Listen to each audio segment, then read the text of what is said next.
السلام علیکم ورحمۃ اللہ وبرکاتہ۔ بسم اللہ الرحمن الرحیم۔ جب اللہ نے کہا اے عیسیٰ، بے شک میں تجھے پورا لے لوں گا اور اپنی طرف اٹھا لوں گا اور ان کافروں سے تجھے پاک کر دوں گا، اور جن لوگوں نے تیری پیروی کی انہیں کافروں پر قیامت تک غالب رکھوں گا، پھر تمہیں میری ہی طرف لوٹ کر آنا ہے اور میں تمہارے درمیان ان باتوں کا فیصلہ کر دوں گا جن میں تم اختلاف کرتے تھے۔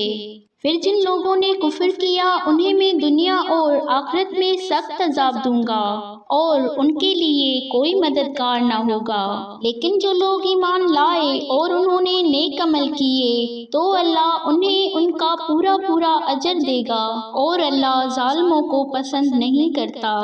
اے نبی، یہ جو ہم آپ کو پڑھ کر سناتے ہیں آیتیں ہیں اور حکمت والی نصیحت ہے۔ بے شک اللہ کے نزدیک عیسیٰ کی مثال آدم کی سی ہے۔ اللہ نے اسے مٹی سے پیدا کیا، پھر اس سے کہا کہ ہو جا تو وہ ہو گیا۔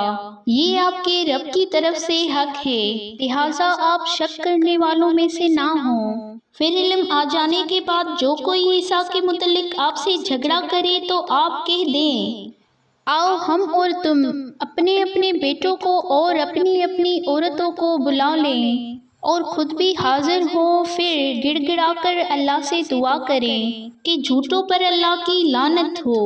بے شک یہی بیان سچا ہے اور اللہ کے سوا کوئی معبود نہیں، اور بے شک اللہ ہی غالب خوب حکمت والا ہے۔ پھر اگر وہ منہ موڑیں تو بے شک اللہ فساد کرنے والوں کو خوب جانتا ہے۔